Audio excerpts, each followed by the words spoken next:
Warehouse worker jokes about punching a baby for a paycheck. Then the CEO overhears and teaches him a lesson. Before we get into this story, let us know in the comments, where are you watching from? And if you enjoy stories like these, make sure to subscribe, as we upload at the same time every day. The break room was usually a place of quick lunches and tired sighs, but on this particular day, it was filled with loud chatter and bursts of laughter. Standing near the vending machine was Kyle, a tall, broad-shouldered worker known for his brash sense of humor. He had a grin on his face that practically dared anyone to challenge him. As he tore open a bag of chips, he exclaimed, "Man, with the paycheck I'm getting, I'd punch a baby if it meant I could make this kind of money forever."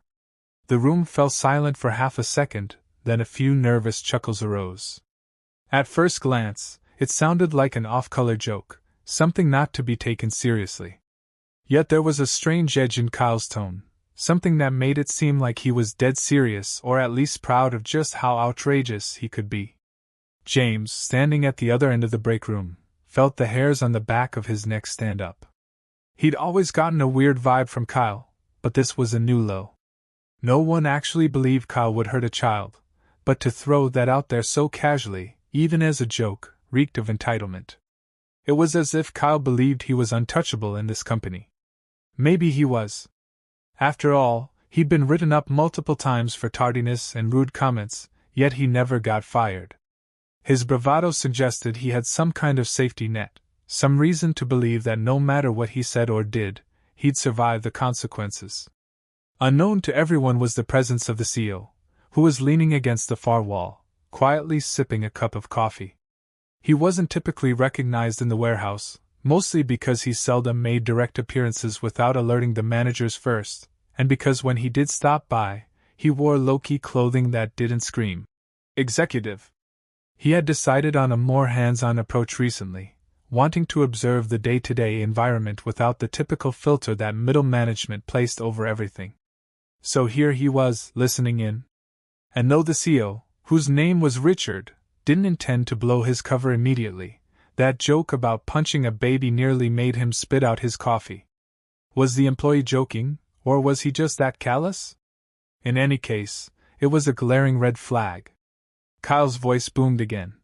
"You guys better start working on your sense of humor. Money's money, and I'll do anything I have to if it means I can sit on a fat paycheck."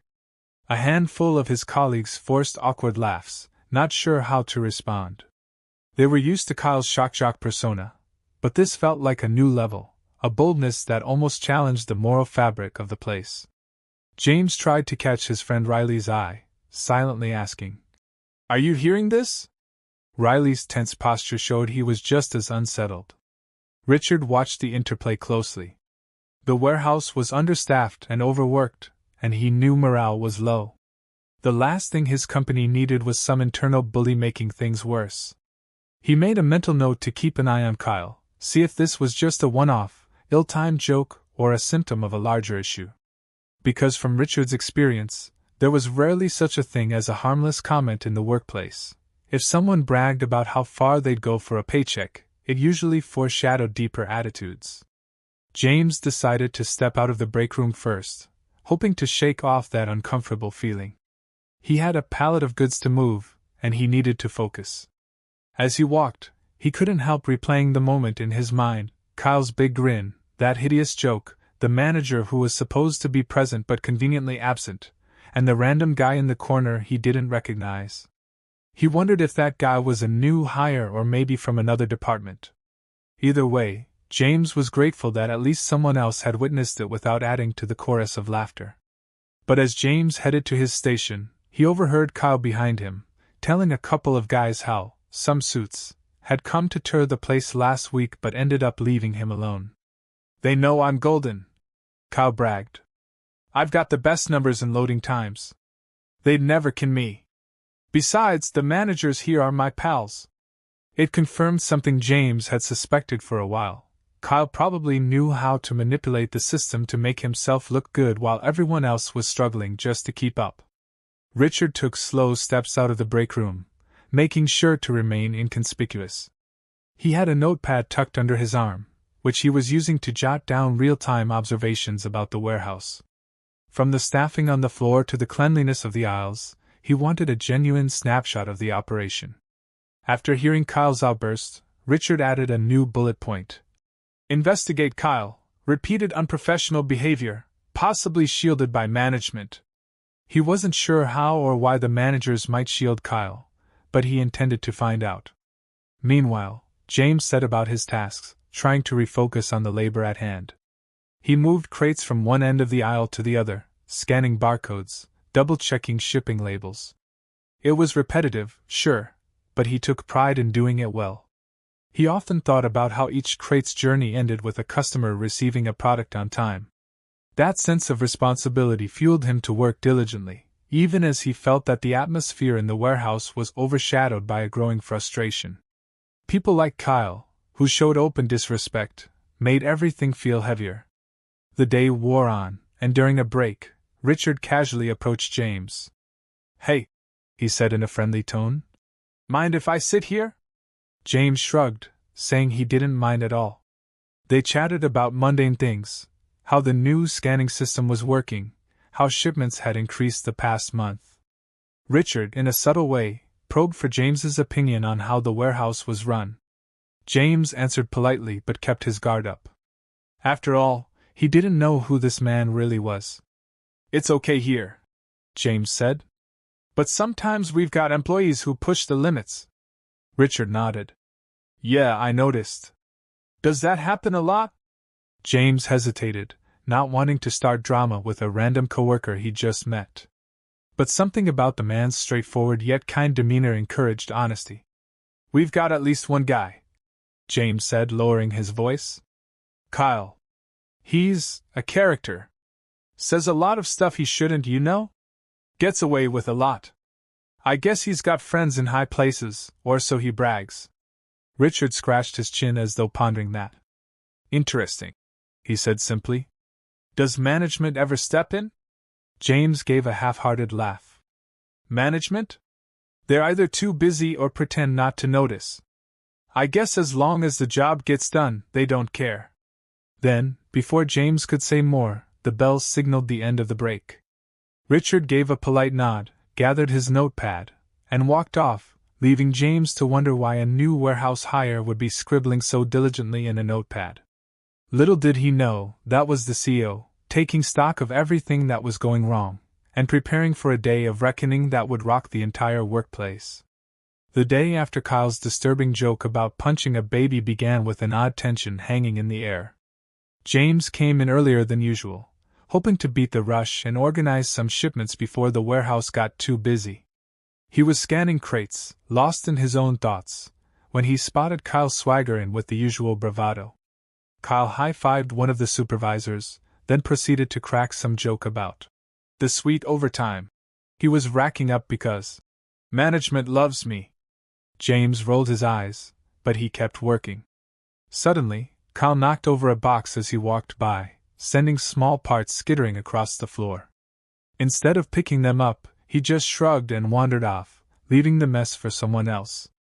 James crouched down to gather the spilled items, muttering under his breath, "Unbelievable." A few of the other workers glanced over but said nothing, as if they'd long since resigned themselves to the fact that Kyle never cleaned up his own messes. In the midst of this, Richard appeared again, still dressed down in his plain shirt and jeans. He silently grabbed a broom and started helping James sweep up the scattered parts. James was thankful but curious. "You don't have to do that," he said. "I appreciate it though." Richard gave a small smile. "Hey, it's part of the job, right?" he then asked. "Does he always do that?" gesturing toward Kyle's retreating figure. James just nodded, not wanting to get into a long rant. But the more Kyle strutted around, bragging about his numbers and ignoring basic courtesy, the more it became clear that something was off with how the warehouse was run. And in those early morning hours, Richard saw it all: Kyle skipping mandatory safety checks, Kyle ignoring instructions from the shift leader, Kyle throwing a glare at anyone who dared question him. It wasn't a single instance of rudeness, it was a pattern, and it set the stage for even bigger clashes to come. Richard made a point to quietly check in with a few other employees, inquiring how they felt about the workload, the environment, and specifically if Kyle was known to cause problems. He got guarded answers at first, but with a bit of gentle prompting, he heard the same refrain repeated in various ways. Kyle's a jerk, but management never does anything. Another person said. It's like he's got immunity. A third shrugged and mentioned. He brings in good numbers, so they let him do whatever he wants. Through these conversations, Richard gathered that Kyle wasn't just a random employee with a sharp tongue, he was emblematic of a deeper issue. Supervisors were apparently hesitant to discipline him, possibly because he was proficient at meeting certain productivity goals, or maybe because he had formed friendships with the right people in leadership. Whatever the reason, it was eroding team morale. Employees like James and others who actually cared about teamwork felt disillusioned watching Kyle get away with behavior that would have earned anyone else a swift reprimand or even termination. As the morning turned to afternoon, the warehouse buzzed with the usual clamor of forklift beeps and conveyor belts. On break, Kyle planted himself at a table with a few colleagues, launching into another of his loud discussions about how management's in my pocket. James, sitting a few tables away, could hear him saying, "They need me more than I need them. You think I'll ever get fired?" He laughed. "I got the highest productivity last quarter. They'd be stupid to lose me." Meanwhile, Richard was just a few feet away, quietly sipping water and pretending to be engrossed in his phone. He was, in fact, taking mental notes. There was something profoundly disrespectful in the way Kyle boasted about being untouchable. Richard felt a coil of anger forming in his chest. He prided himself on fairness and believed that a company was only as good as the respect shared among its employees. Kyle's behavior was exactly the kind of toxic element Richard needed to eradicate. But Richard also realized that the blame didn't rest solely on Kyle. The question was, why hadn't management done something about this? At any decent company, repeated misconduct should have led to write-ups, progressive discipline, or even firing. Was there a specific manager giving Kyle favors? Or had a culture of complacency grown so pervasive that people like Kyle were basically unstoppable until they did something truly egregious? Richard considered his options. He could blow his cover right then and there, confront Kyle about his arrogance, and make an example out of him in front of everyone. But that wouldn't necessarily fix the underlying management failures. He needed more information, more proof that the supervisory structure was broken. So he decided to keep observing, to see how Kyle and the supervisors interacted in high-pressure situations. If Kyle was as brazen as he seemed, it was only a matter of time before he crossed the line so obviously that management would either have to act or reveal their complicity. That line was about to be crossed sooner than anyone expected. Around midday, a rush order came in, piling on an extra load of crates that needed to be packed and shipped by end of day. Everyone scrambled. Forklifts zipped around the concrete floor, beeping in a frantic dance. Workers hustled to load items, print labels, and stack boxes onto pallets. The usual organized chaos ramped up to near frenetic levels. James felt sweat trickling down his brow as he checked each barcode against his printout, determined not to let any shipping mistakes slip by. Kyle, on the other hand, sauntered into the fray, flipping a pen between his fingers. "You all look so stressed," he teased. "Calm down, guys. It's just boxes." One of the supervisors hurried over to him, pointing at a pile of crates that needed immediate attention. Kyle smirked, gave a half salute, and strolled over, moving at a snail's pace. James could practically see the steam coming out of the supervisor's ears, but the man didn't reprimand Kyle. Instead, he simply walked away, muttering under his breath. Kyle cast a conspiratorial wink at a coworker, as if to say, "See? Told you. They won't lay a finger on me." James was pushing a cart loaded with fragile items when he noticed Kyle suddenly throw down a scanner, cursing that it wasn't working. The device clattered on the concrete floor. Another worker tried to help, only for Kyle to shove him aside. "I've got it," Kyle barked, fiddling with the scanner's trigger.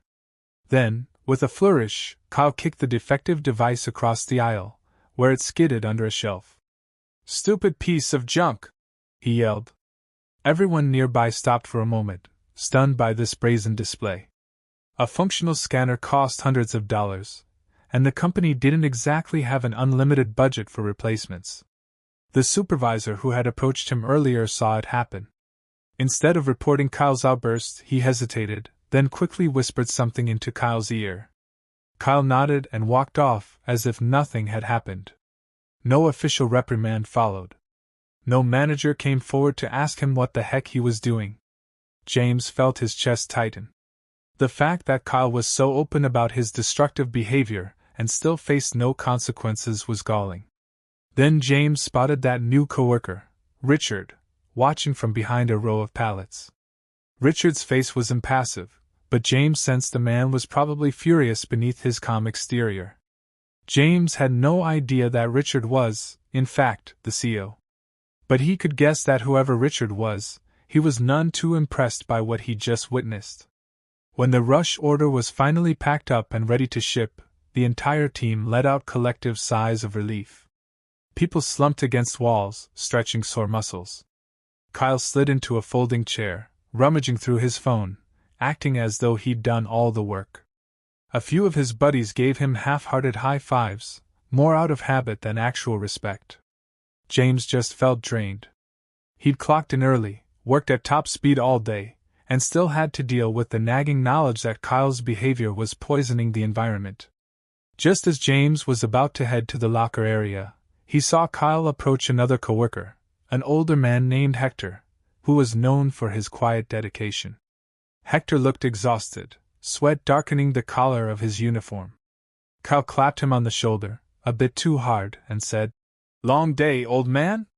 Maybe you should think about retiring." He laughed as though he just delivered a joke on primetime TV. Hector offered a pained smile and didn't respond. Watching this bullying happen so blatantly made James's blood boil. Richard also witnessed the exchange, his jaw clenching. He wanted to intervene right then, but he was determined to see just how bad it could get. He was collecting evidence, proof that the environment had turned hostile. So, he stayed quiet for the moment, though his expression showed clear disapproval. When Kyle turned to leave, he nearly bumped into Richard, who didn't move aside. Kyle gave him a sneer. "Watch where you're standing, new guy," he said. "You might get run over." For a split second, Richard thought about responding, but he just gave a curt nod.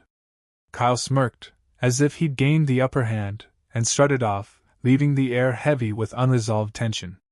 James walked up to Richard, picking up on the tension. "Sorry you had to see that," James murmured. Richard shrugged, forcing a neutral expression. "Why doesn't management do something about him?" he asked quietly. James sighed. "Your guess is as good as mine. We're just grunts, you know. We do our jobs, punch out, go home. Kyle does what he wants." Richard was silent, but inside gears were turning. He'd never realized just how far this problem had gone. He'd heard rumors before about certain employees who believed they were untouchable, but he hadn't grasped the extent of the damage they caused to morale. He felt anger, yes, but also a hint of guilt for not discovering this earlier. His managers were clearly failing him, and he needed to take drastic steps to fix it. As the workday wore on, smaller confrontations began to pile up. Kyle snapped at people who tried to give him instructions. He swore loudly at a forklift driver who nearly grazed his foot, though Kyle himself had been standing in a restricted zone. Employees who dared roll their eyes were singled out for verbal jabs. In short, Kyle was making the warehouse floor a toxic minefield, and nobody seemed willing, or able, to stop him. James did his best to keep his head down and power through the shift. He focused on unloading a new delivery, stacking boxes on pallets, scanning them in, and ensuring everything matched the manifest. He had learned long ago that confronting Kyle openly was a gamble. If you crossed him, he'd either retaliate by making your work life miserable or, worse, try to sabotage your productivity. James had once found random items hidden in his assigned pallets, forcing him to spend extra time sorting things out before shipping. Though he couldn't prove it was Kyle's doing, everyone suspected as much. That afternoon, James found himself working side by side with Richard again. Richard seemed genuinely interested in James's perspective. He asked how long James had been at the company, whether he'd seen any changes in management style, and if there was ever a time when employees like Kyle weren't tolerated. James answered candidly but cautiously. "I've been here 3 years. At first, it was okay. The supervisors actually enforced rules. But then there was this shift when a new manager came in, Mr. Daniels. He started focusing on numbers, always talking about how we needed to increase productivity. That's when Kyle began to rise. He's good at hitting targets, so I guess Daniels started cutting him slack on everything else." Richard frowned. "So it's about the numbers, huh?" James nodded. "Seems so. If your metrics are high, you're golden." He paused, then added, "But I don't think that's how it should work. If someone's creating a hostile environment, no amount of high productivity should protect them, right?" Richard's tone was firm. "Right. Absolutely right." James couldn't hide his curiosity anymore. "Are you like an auditor or something? No offense, but you're not acting like a typical new hire." Richard laughed lightly. "Just, let's say I'm someone who cares about how this place is run." He left it at that, and James decided not to push further. Meanwhile, the tension with Kyle was about to reach a boiling point. The rush order might have been completed, but the warehouse was still a pressure cooker of deadlines. Late in the afternoon, another supervisor, Tina, came by to ask Kyle if he could stay an extra hour to help reorganize the new shipments. Kyle refused outright, saying he had plans, and then made a snide comment about Tina's outfit. A couple of employees nearby inhaled sharply. They'd never dare speak to a supervisor that way. Tina's face reddened, but she swallowed her anger and walked off. Again, zero consequences for Kyle. The final straw came shortly afterward. A younger employee, Alex, accidentally dropped a box containing glass components, causing a loud crash. Shards scattered everywhere. Alex, pale-faced, immediately crouched down to start cleaning. Kyle strolled over, folded his arms, and stared. "Smooth move, rookie," he said mockingly. Alex apologized, explaining it had slipped, and he was going to handle the cleanup. But Kyle wouldn't let it go. He started mocking Alex's posture, the way he carefully picked up fragments, making a spectacle in front of everyone. James finally had enough. Standing up from his own station, he walked over and said, "That's not helpful, Kyle. Either grab a broom or move along." Kyle turned, eyebrows shooting up, as if to say, "You dare to challenge me?" He looked James up and down, snorting. "Relax, hero. I'm just having a little fun. Maybe you should loosen up." James clenched his jaw, fighting the urge to shout. "There's nothing funny about harassing a coworker," he said, voice steady. "Especially when they just had an accident." Kyle rolled his eyes. "Look, James, I don't know why you always have a stick up your—" He stopped short, seemingly noticing Richard standing not far away. For a moment, Kyle's eyes flickered with caution, as if he sensed something about this unassuming coworker. But the moment passed, and Kyle turned his attention back to James. "Not my fault if the new kid can't hold a box." Alex stood, tears pooling in his eyes, obviously mortified. James placed a reassuring hand on Alex's shoulder. "It's fine," he said softly. "Let's get this cleaned up." Then he looked back at Kyle. "And you can find something better to do." Kyle glared, and for a second James wondered if Kyle might lunge at him. The tension was palpable, and a couple of other workers stopped to watch, no one daring to intervene. Just when it seemed like Kyle might escalate further, the shift leader yelled, "James, Alex, get that glass cleaned up pronto. We can't have any safety hazards." Kyle took that opportunity to saunter off, muttering, "Yeah, you grunts better clean it up," under his breath. Richard lingered a moment, catching James's eye. There was approval in his gaze, but also a hint of anger at how Kyle was acting. James stooped down with Alex, carefully collecting the glass fragments. The warehouse hum returned to its usual rhythm, but the air was thick with tension. It was obvious to anyone paying attention that a clash was brewing, a clash that might erupt the next time Kyle decided to push things too far. That showdown arrived the following morning, during a company-wide meeting in the center of the warehouse floor. Managers, supervisors, and workers all gathered to discuss upcoming changes in scheduling and new safety protocols. Richard stood on the sidelines, observing. He noted which managers seemed genuinely concerned about their employees and which ones looked bored or detached. Mr. Daniels, the manager that James had mentioned, took the stage, a makeshift platform of stacked pallets. He began droning on about performance metrics, new contracts, and how the warehouse needed to ramp up efficiency. People half listened, clapping politely when prompted. Kyle lounged at the back, arms crossed, whispering jokes to a friend. Then, mid-speech, Mr. Daniels invited the supervisors to come up and talk about their departments. Tina stepped up, thanking everyone for their hard work. A male supervisor, Greg, followed, praising certain employees for consistently meeting their quotas. At that point, Kyle smirked, nudging the guy next to him, as if expecting recognition any second now. And indeed, Greg mentioned Kyle's name, stating he was one of the top performers. James felt a wave of disgust. He couldn't believe that, after everything Kyle had done, he was being publicly praised. A glance around the crowd revealed many coworkers wearing forced smiles. They all had to endure the hypocrisy of management lauding Kyle's achievements. But things took a sudden turn when Mr. Daniels invited anyone from the floor to share suggestions or concerns. Usually, no one stepped forward. People were too afraid of retaliation or being labeled a troublemaker. Today was different. A trembling voice emerged from the crowd. It was Alex, the worker Kyle had publicly humiliated the day before. Alex cleared his throat, stepping toward the makeshift platform. I wanted to say something, he began, voice shaking. I've only been here a few months, and for the most part, everyone's been helpful. But I also think that some people...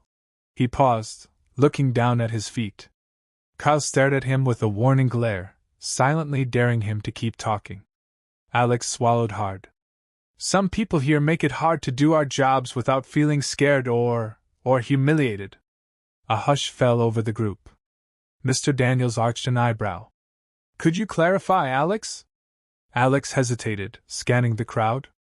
His eyes landed on Kyle, who looked like a predator ready to pounce. There's an employee who keeps making disrespectful remarks. He puts people down and acts like he owns the place. He kicked a scanner yesterday. And nobody did anything. Whispers rippled through the room. Everyone knew Alex was talking about Kyle. Kyle's face twisted into a sneer, but he didn't speak yet. Mr. Daniels pursed his lips. Let's keep this constructive, he cautioned. Alex mustered courage. I am keeping it constructive. I just want everyone to be treated with respect. I don't think it's right that someone can say they'd punch a baby for money, or break equipment, or bully others, and still be praised just because they hit some quotas. Richard watched closely, impressed by Alex's bravery. He'd expected James to be the one to speak up, but here was Alex, the timid newcomer, risking Kyle's wrath to air a grievance. This was the tipping point, the moment that would reveal whether management cared about employees' well-being or just the bottom line. Mr. Daniels cleared his throat, eyes flicking to Kyle. We'll certainly look into that, he said in a tone that suggested he wanted to end the topic swiftly. But Alex pressed on, fueled by righteous indignation. I don't want to see anyone fired for no reason, Alex said. But we can't just let toxic behavior slide because someone's good at loading crates. If we don't fix this, it's gonna ruin team morale. Kyle at last spoke up. He stepped forward, leaving the back wall, and projected his voice so everyone could hear. Look, we all know who Alex is talking about. He's talking about me. And let me tell you something, Alex, if you can't handle a bit of trash talk, maybe you should find a job in a library or something. Some in the crowd gasped, others rolled their eyes. We're working in a warehouse. It's rough. You break stuff sometimes, you blow off steam. Management knows that. That's why I'm still here. Because I get results.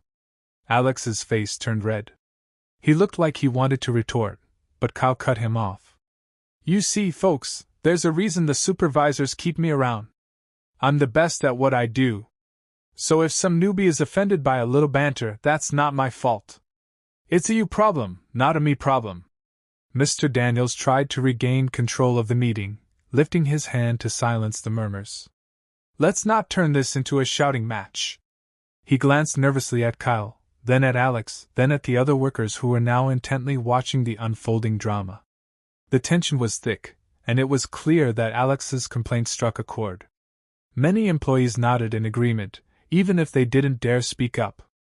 A voice cut through the murmurs. We need a better explanation than that, Mr. Daniels. Everyone turned to see Richard, stepping forward for the first time in a public setting. He still wore his casual clothes, but there was an authority in his tone that made people pay attention. If this is a workplace that values results over respect, he continued, then we have a serious problem. And from what I've heard so far, that problem has been allowed to fester for too long. Mr. Daniels blinked in surprise. He evidently hadn't expected a random warehouse employee to question him so openly. And who might you be? He asked, forcing a polite tone. Richard took a moment, scanning the crowd. His gaze settled on Kyle, then returned to Mr. Daniels. I'm someone who's been observing how this warehouse operates. The environment here is not healthy. People are afraid to speak up because they think they'll be ignored or worse. He turned to Alex and nodded in encouragement. Good on you for having the guts to say something. Kyle snorted. Oh, please, get off your high horse.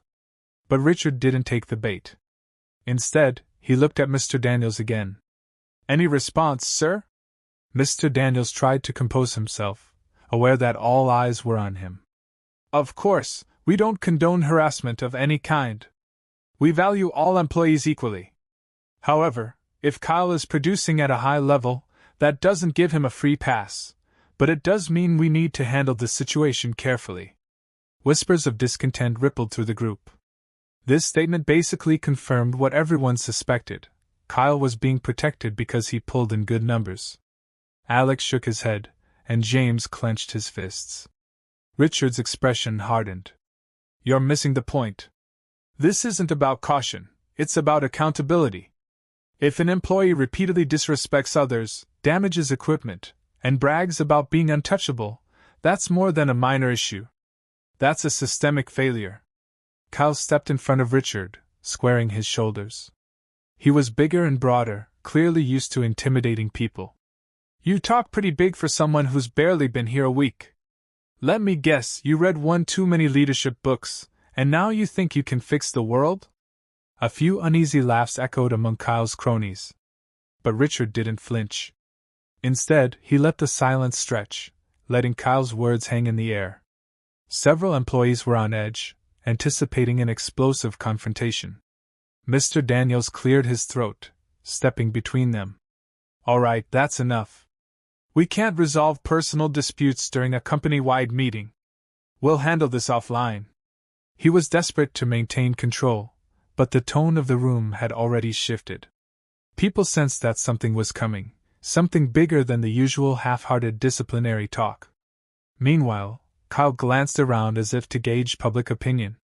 To his shock, he saw that quite a few employees were glaring at him, their expressions grim. He might have the numbers, but his co-workers had had enough. Alex had broken the silence, and with Richard's support, it felt like more would speak out if given the chance. Kyle's cocky grin faltered for a moment. Then he sneered. Fine, we'll handle it offline. But let me warn you, if you think you can push me out that easy, you've got another thing coming. The group dispersed as Mr. Daniels ended the meeting with a hasty closing remark. Workers returned to their stations, the adrenaline still pumping through their veins. Alex looked shaky but relieved, as though he just survived a battle. James patted him on the shoulder, commending him for speaking up. Richard slipped away into the crowd, but not before catching Kyle's resentful stare. Once the formal meeting ended, the tension only intensified. Kyle stalked around the warehouse, occasionally throwing dirty looks at Alex and James. It was like he was daring them to complain again. Whispers floated through the aisles. Did you hear Alex call out Kyle? That new guy gave Mr. Daniels a piece of his mind. Someone's finally standing up to Kyle. James tried to focus on his tasks, but his mind kept drifting back to what had happened. He was proud of Alex, but he worried about repercussions. Was management going to sweep this under the rug? Would Kyle lash out even more? Across the floor, he spotted Richard jotting notes again. The man was an enigma, officially just another worker, yet he carried himself with the confidence of someone in charge. Sure enough, about an hour after the meeting, Mr. Daniels and a couple of supervisors pulled Kyle aside for a private conversation. They disappeared into a small office overlooking the warehouse floor. James found himself pausing mid-task, anxiously peering through the glass windows, trying to read their expressions. Kyle seemed defiant, shaking his head vigorously, gesturing with his hands. Mr. Daniels looked stern, but also somewhat placating, as if he was trying to calm Kyle down. The supervisors stood by, arms folded. To an outside observer, it might look like a formal reprimand. But James had seen these talks before. Kyle would rant for a few minutes, then walk out smirking. Nothing ever changed. Employees half expected to see him stomp out, triumphant once again. But this time, something different happened. Kyle did indeed stomp out, but he looked rattled, his expression contorted in an uneasy mix of anger and uncertainty.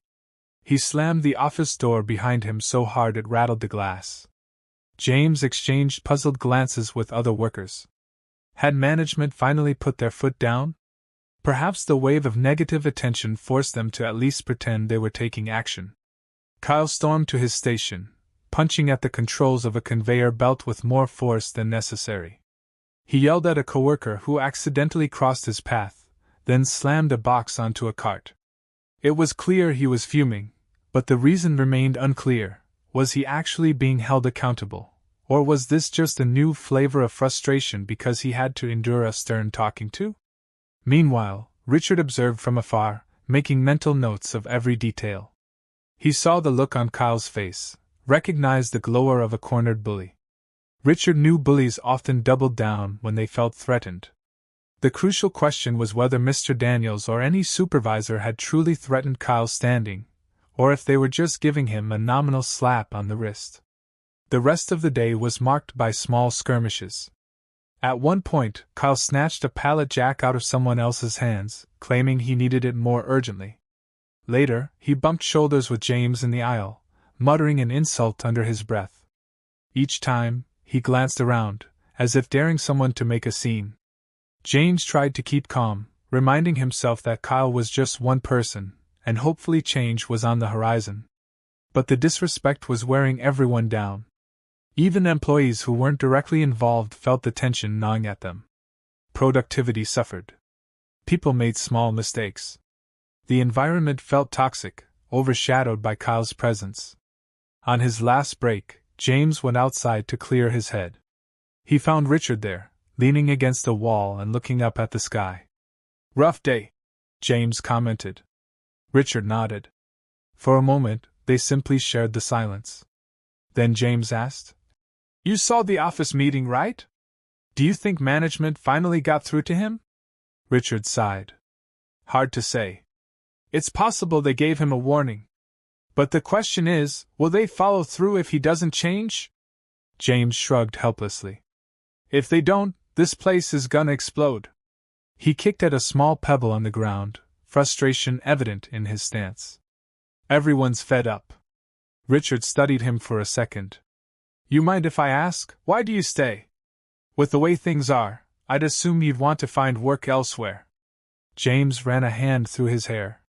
"It's not that easy. I've got bills to pay, rent, plus I actually like the job itself. The labor can be tough, but it's honest work.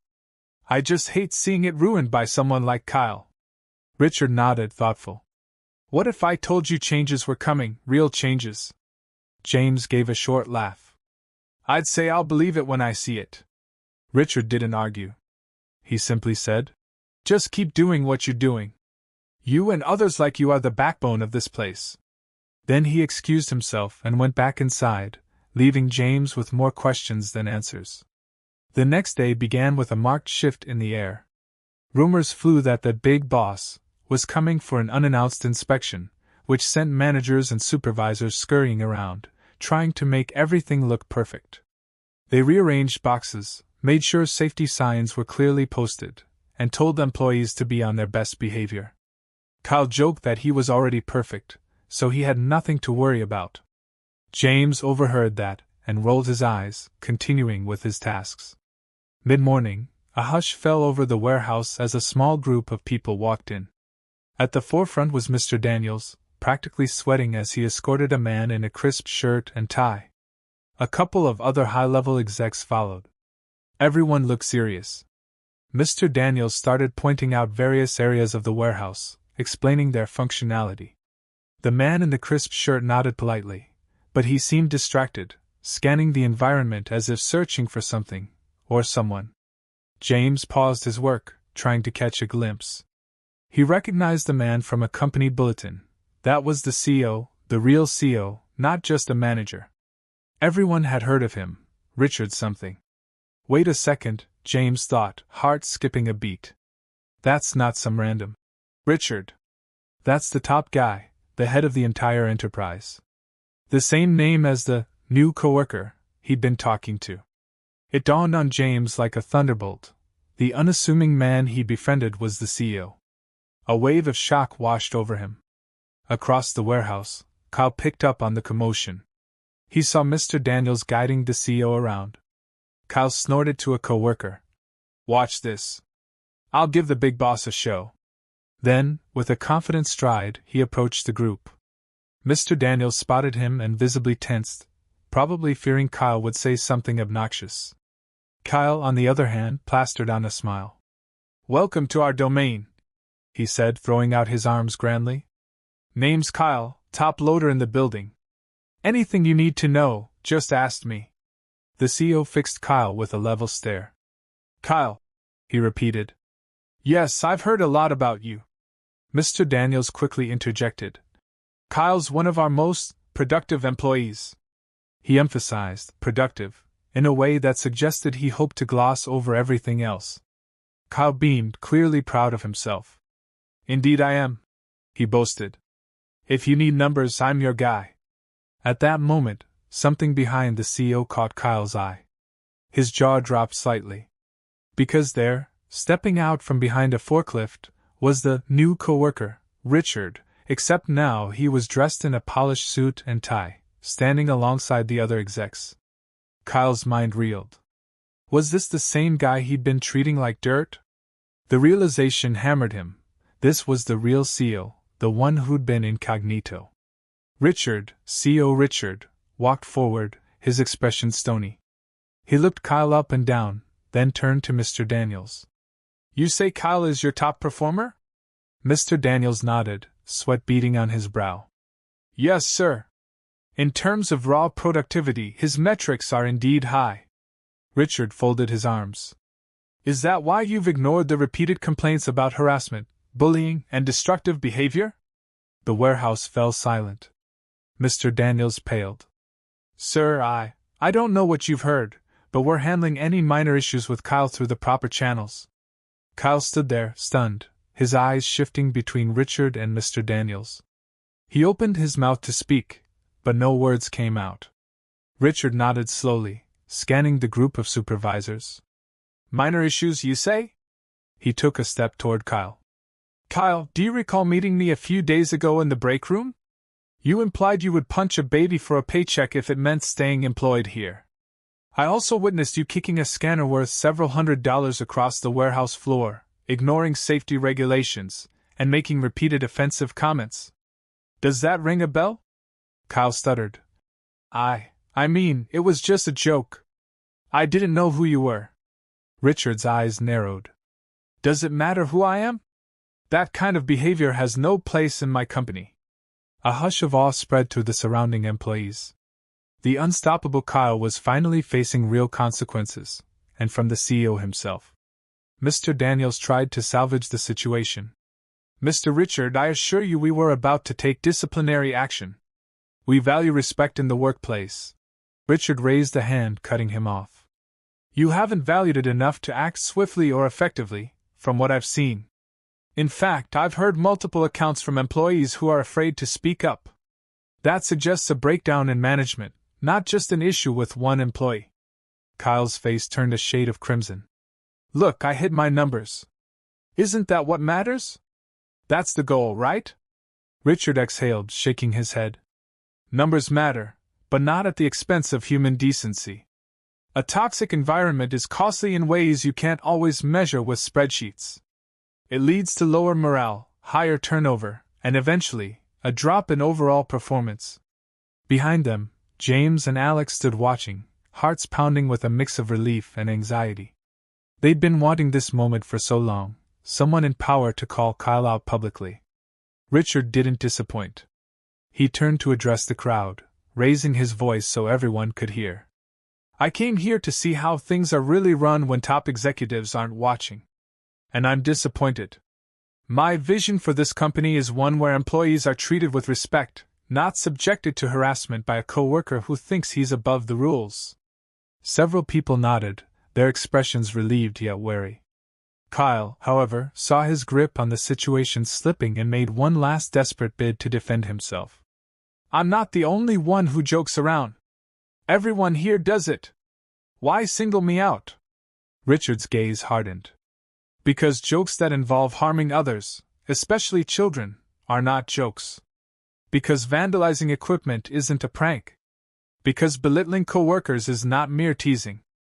I singled you out because your actions are egregious, and the management's failure to hold you accountable is unacceptable. Mr. Daniels sputtered. Sir, please, if you'll allow me to handle this. Richard faced him. You've had plenty of time to handle it, Mr. Daniels. From what I've gathered, you prioritized one employee's numbers over the well-being of the entire team. That ends now. Kyle's bravado crumbled. He cast a frantic look at the supervisors who'd previously protected him, but they remained silent, too fearful to contradict the CEO in front of the entire warehouse. Realizing he was on his own, Kyle tried a different tack. I'm sorry, okay? I'll do better. Just don't fire me. Richard measured him for a moment, then announced. Kyle, effective immediately, you're suspended pending a formal review of your conduct and performance. Depending on what we find, and I have no doubt what we'll find, you may face termination. A collective gasp went up among the employees. For years, Kyle had acted untouchable, and now the moment of reckoning had arrived. Kyle's jaw dropped. What? You can't just... Richard cut him off. I can and I will. I signed the paychecks. If you truly want to remain with this company, you'd better be prepared to show a radical change in behavior, if that's even allowed. But as of now, you're to leave the premises. Kyle's face burned with humiliation. He glanced around, searching for any ally. None of the supervisors came to his rescue. The crowd parted as he walked toward the exit, shoulders hunched. No one cheered or jeered. The hush said it all, a tyrant was finally dethroned. The immediate aftermath was surreal. For the first few minutes, everyone stood in stunned silence. Kyle, the warehouse bully, was gone, at least temporarily, and it had happened publicly, in front of the entire staff. Mr. Daniels tried to regain composure, stammering that the meeting was over and people should return to work. But his authority was clearly shaken by the CEO's direct reprimand. Richard stepped forward again, raising his hand for attention. One more thing, he said, voice carrying across the open space. To those of you who've been silently enduring a toxic atmosphere, I apologize. This is not the culture I want for this company. And to those of you who have watched as managers turn a blind eye, I say, we are going to make changes. Starting now. Employees seemed to breathe again, a collective sigh of relief washing through the warehouse. Alex, eyes still wide, looked like he was about to cry, from gratitude or sheer emotional release, it was hard to tell. James caught Richard's eye and mouthed a simple, "Thank you?" Richard gave a nod, acknowledging James's role in revealing the truth. But Richard wasn't done. He turned to Mr. Daniels. "Let's talk in your office." The manager swallowed hard, and they walked away with the executives trailing. The rest of the staff exchanged glances, uncertain about what might happen next. Whispers buzzed. Is Daniels going to be fired too? About time they shook up management. I just hope we don't all get in trouble for complaining. James and Alex found themselves side by side. Alex's hands were trembling slightly. We did it, he whispered. Well, you did it, James corrected. You spoke up in that meeting. That took guts. Alex smiled shyly. I just couldn't take it anymore. Something had to be said.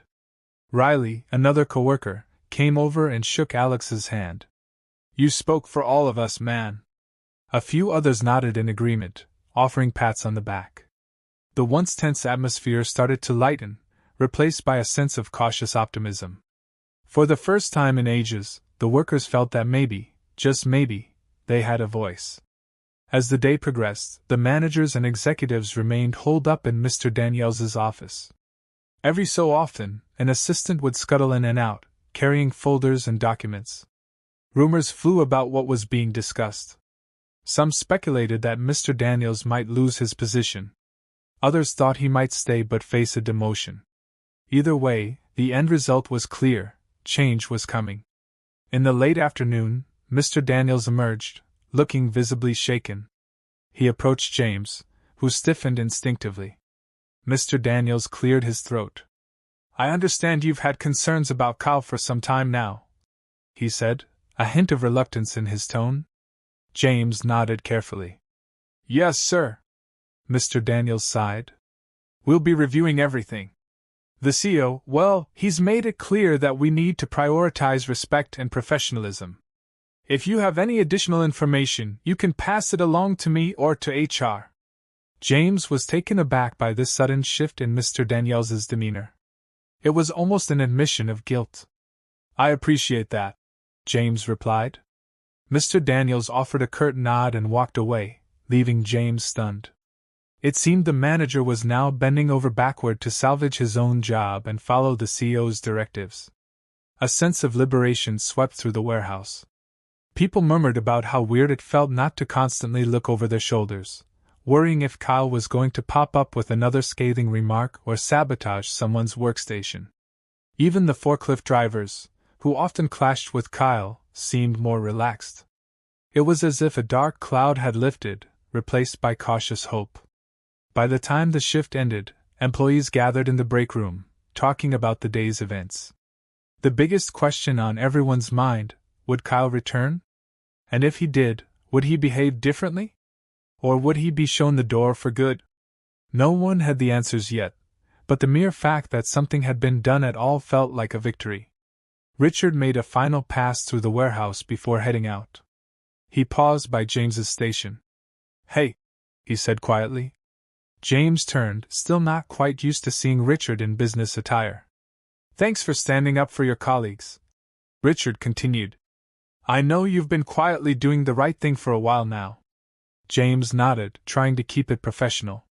Thank you for stepping in when no one else would. Richard gave him a small smile. That's my job. At least, it should be. And I apologize for not stepping in sooner. James mustered a smile in return. Better late than never. Richard seemed about to say something else, then stopped. He held out his hand, and James shook it firmly. With that, the CEO walked away, leaving James to reflect on the day's upheaval. He felt a mixture of relief, pride, and a lingering disbelief that it had finally happened. Kyle was held accountable. The final wrap-up came at the end of the week. Employees received an official company-wide email stating that Kyle's conduct was under review due to multiple violations of company policy, and that he would remain suspended until further notice. Everyone knew that was likely a polite way of saying he was done, but the official line was, pending investigation. Additionally, an announcement was made that Mr. Daniels would be replaced by another manager with a reputation for fairness and strong leadership skills. Daniels would be transitioned to a different role, which many suspected was code for an eventual departure from the company. The shakeup sent a loud message that favoritism and toxic behavior were no longer going to be tolerated. On the warehouse floor, the transformation was almost immediate. The mood lifted. People joked around in a friendly manner, not the sneering, malicious tone that Kyle favored. The rumor was that corporate HR reps would be coming in to interview employees about any lingering issues. A sense of empowerment took root, as if people realized that standing up for themselves actually could make a difference. James watched these changes unfold with cautious optimism. He knew that one removal wouldn't fix everything overnight. There were still processes to refine, managers to train better, and a culture to rebuild. But it was a start. He felt proud that he and Alex, along with silent supporters, had played a part in toppling a toxic dynamic. One afternoon, about a week after Kyle's suspension, James took a rare moment of calm to reflect. The warehouse was humming along, shipments moving smoothly, no outbursts echoing down the aisles. He glanced over at Alex, who gave him a thumbs up from across the way. James returned the gesture, a small smile pulling at his lips. Everything felt better. Or at least more hopeful. Just then, Richard walked through, accompanied by the new manager, a no-nonsense woman named Karen who looked like she meant business. They paused at James's station. "I wanted to introduce Karen to some of the folks who've been here a while," Richard explained. Karen extended her hand, and James shook it.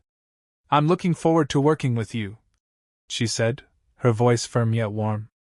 "I've heard good things." James noticed Richard giving a subtle nod of affirmation. It felt surreal to see the CEO in action, actively changing the company's leadership to match the values he preached. When they moved on, James continued his work, a sense of reassurance settling in his chest. For the first time in a long while, he felt like the warehouse might become the workplace it was always meant to be, a place where hard work was valued, and respect was mandatory, not optional. Later that day, Alex approached James, wearing a grin. "This is so weird," he remarked, looking around as if the entire warehouse was an alien planet. "No one's afraid anymore. People are just working." James laughed. "That's the way it should be, right?" Alex nodded. "Yeah, I guess we forgot that for a while." A few minutes later, Hector, the older worker Kyle used to torment, walked by with a relaxed smile. He gave James a quick salute of gratitude and then carried on with his tasks. James couldn't help but feel a swell of pride and relief. He and Alex had stood up for something that mattered, basic decency. And now the place was genuinely shifting toward a healthier dynamic. The final emotional note came as James was clocking out. He spotted Richard again. The CEO gave him a nod, then paused. "One last thing," Richard said in a casual tone. "We're putting together a small advisory group of employees to give feedback to upper management. I'd like you to be part of it, James. You know the ropes, and you're not afraid to speak the truth." James froze, surprise mixing with gratitude. "Me? I'd be honored." "Thank you, sir." Richard clapped him on the shoulder. "Don't thank me yet. You'll have to put in some extra time. But I think you'll make a difference." As James walked out of the warehouse that day, he felt lighter than he had in months, maybe years. The stale tension that used to cling to every corner was gone. There was finally space for real collaboration, mutual respect, and a future that didn't revolve around placating a bully. He took one last look at the large concrete floor, the humming machines, and the workers bustling about under new leadership. It felt like the beginning of a new chapter. He slid into his car and let out a long breath, thinking about the wild journey of the past few days. The horrifying joke about punching a baby, the offhand insults, the shattered scanner, the silent frustration that had built up in everyone. Now, all of that had led to one explosive confrontation where the CEO himself stepped in, unmasked, and changed the game. For the first time since he started working there, James felt truly proud of his workplace. He keyed the ignition, smiling as he recalled the look on Kyle's face when he realized the new coworker was actually the CEO. Karma, indeed, had a funny way of coming around. And if there was one lesson to be learned, it was this: you can't bully your way to the top forever. Eventually, the truth catches up with you, and when it does, it can bring the entire warehouse, CEO included, to witness your downfall.